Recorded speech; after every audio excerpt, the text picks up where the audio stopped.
Hey, how's it going and welcome to Some Gaming News February 2024. First news. The fighting game of the anime Jujutsu Kaisen released this month. Jujutsu Kaisen Cursed Clash lets you play as your favorite characters that appeared in the anime, and only in Season 1. Let's be honest, it's not the best fighting game by far. The roster is lacking compared to other games, gameplay is repetitive, it's unbalanced, and even though it has a mode where 4 players can fight against each other, the game was built for 2v2 fights, making some characters unviable for the other mode as they require of a teammate to work well. This game is the reason why Bandai has now set a quality standard for their next games. Imagine the absolute state of this, like there's basically no one playing this game on Steam right now. If it wasn't enough, the game is now the most refunded game on Steam. It took No Man's Sky months to reach the 100,000 refunds, but at least it was able to redeem itself. Jujutsu Kaisen Cursed Clash only needed 1 month to reach that amount. If someone says they like the game, they are lying. Suicide Squad Kill the Justice League is another game that officially released this month, and guess what? It has also flopped. The story and the gameplay loop were boring, and the only good thing were the characters. Everything else is just bad, and Rocksteady apologized for the release of the game. On the other hand, Like a Dragon Infinite Wealth sold 1 million copies in just 1 week. I am sorry, I'm just a big Yakuza fan.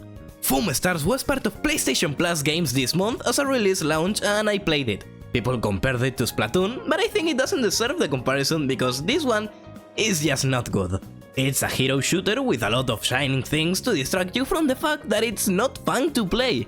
Also, the cosmetic bundles reach the price of 45 euros. All I have to say is oof, owie, ouch, get that away from me. Disney has bought $1.5 billion stakes of Epic Games, and now they are working on bringing part of Disney to Fortnite as they want to create a universe in Fortnite. This is not the first time Disney has collaborated with Fortnite because there was also the Marvel season already, but this is way bigger than before. We don't have a date for when this will release, but we do have this trailer. Persona 3 Reloaded has released, and unlike the other games I talked about before, this one is doing great and is the fastest selling game made by Atlus. Persona 3 Reload is the remake of the original game now for modern consoles and PC, with updated graphics and changes to gameplay, making it really worth to play a game if you've played the original one, or making it a great introduction to the franchise. We got a trailer for a series of Knuckles the Echidna, following our beloved character voiced by Idris Elba in this solo adventure of 6 episodes, available to watch in Paramount Plus starting the 26th of April. Ubisoft released the public beta of their pirate game Skull and Bones, that went from the 8th till the 11th and allowed you to carry the progress you made to the full game once it released. This, being a pirate game and especially being made by Ubisoft, made it inevitable to be compared to Assassin's Creed 4 Black Flag. The biggest critics this game received were that while you are navigating you cannot leave your boat, and your character can only walk inland in certain places that are just hubs for all the players. Also, the boarding of other ships is just a cutscene. These comparisons with Assassin's Creed 4 make the new game look extremely bad, and not only that, this game is a €70 game that the Ubisoft CEO considered a quadruple A game. The first, I think, to be in that category. All of this is bad advertisement for the game, and generally, I've never seen anyone play it after its release. Helldivers 2 released the 8th of this month for PlayStation 5 and PC, and the game is really good. So good that it has even united the PC and PlayStation community in the fight against the Terminoids and the Automatons. It's true that at the release the servers were not working because of the sheer amount of players that were ready to spread democracy to other planets while serving to Super Earth. The community is enjoying the game so much that they are making propaganda to enlist more soldiers to fight for the cause, doing fan art, and especially sharing their moments fighting for democracy. So, what are you waiting for? Enlist now and fight for what's important. Fight for a better future. Fight for democracy. The roguelike game Dead Cells has abruptly received its last content update.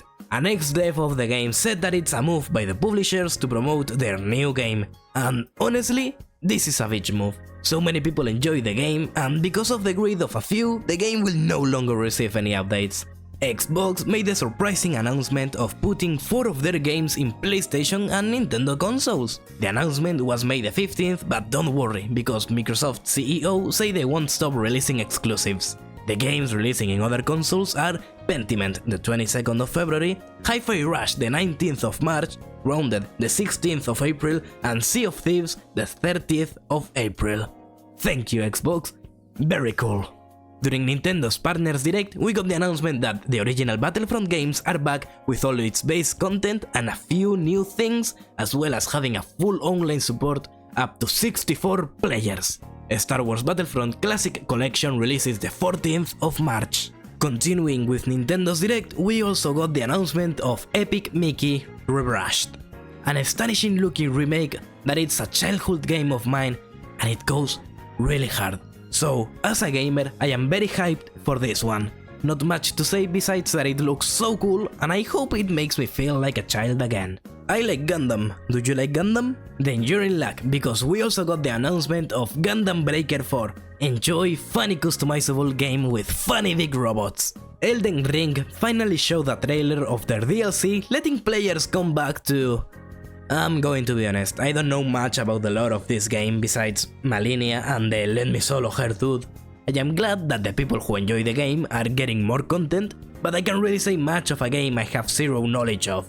Elden Ring Shadow of the Erdtree releases the 21st of June. Borderlands had the official trailer for its movie, and it looks like a fun time.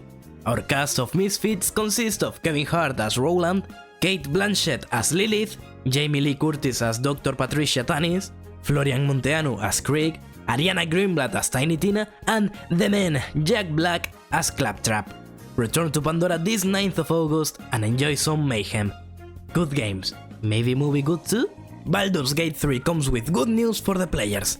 Unlike other companies who decide to not support mods after they receive an update, Baldur's Gate developers said that they are working on a mod support that is not only for PC, but also for consoles, which is a big power move compared to other companies. The 27th was Pokémon Day, and it was celebrated with a Pokémon Present.